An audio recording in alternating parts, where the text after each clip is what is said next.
எப்போவுமே இட்லி தோசைக்கு சட்னி சாம்பார் செஞ்சு டயர்ட் ஆயிடுச்சு அவங்களுக்கு. அப்போ இந்த மாதிரி பாம்பே சட்னி ட்ரை பண்ணி பாருங்கள். இதுக்கு நான் ஒரு கிண்ணத்தில் 2 டேபிள் ஸ்பூன் வந்து கடலை மாவு எடுத்திருக்கேன். அது கூட 1/4 டீஸ்பூன் பெருங்காயம். இதை நல்லா தண்ணி ஊற்றி கலக்கி வச்சுக்கோங்க. இது கொஞ்சம் திக்காக இல்லாமல் தண்ணியாக எடுத்து வச்சுக்கோங்க. இப்போ ஒரு பேனில் ஆயில் ஊற்றி ஆயில் நல்லா காஞ்சதும் கடுகு போட்டு பொரிய விட்டுருங்க. கூடவே சீரகமும் போட்டு பொரிய விட்டுருக்கேன்.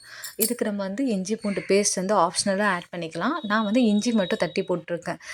இஞ்சி மட்டும் நல்லா தட்டி போட்டுக்கோங்க. அது கூடவே வந்து கொஞ்சம் கருவேப்பிலை, 2 பச்சை மிளகாவை கீறி போட்டிருக்கேன். இதை நல்லா வதக்கி எடுத்துக்கோங்க. இது கூட வந்து நம்ம ஒரு பெரிய வெங்காயம் நான் சின்ன சின்னதாக கட் பண்ணி எடுத்து வச்சுருக்கேன். அதை நல்லா போட்டு வதக்கிக்கோங்க. வெங்காயம் சீக்கிரமாக வதங்கிறதுக்காக நான் உப்பும் ஆட் பண்ணிக்கிட்டேன்.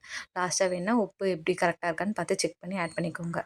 வெங்காயம் போட்டு நல்லா உப்பு போட்டு நல்லா வதக்கிக்கோங்க. வெங்காயம் வந்து கொஞ்சம் கண்ணாடி பதம் வந்தால் போதும். அதுக்கு மேலே ரொம்ப டார்க் ப்ரௌன்லாம் ஆக வேண்டாம்.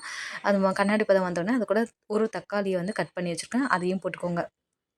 தக்காளி கொஞ்சம் ஸ்மாஷ் ஆனால் போதும். கொஞ்சம் தெரிஞ்சால் தான் நல்லாயிருக்கும் இந்த சட்னிக்கு.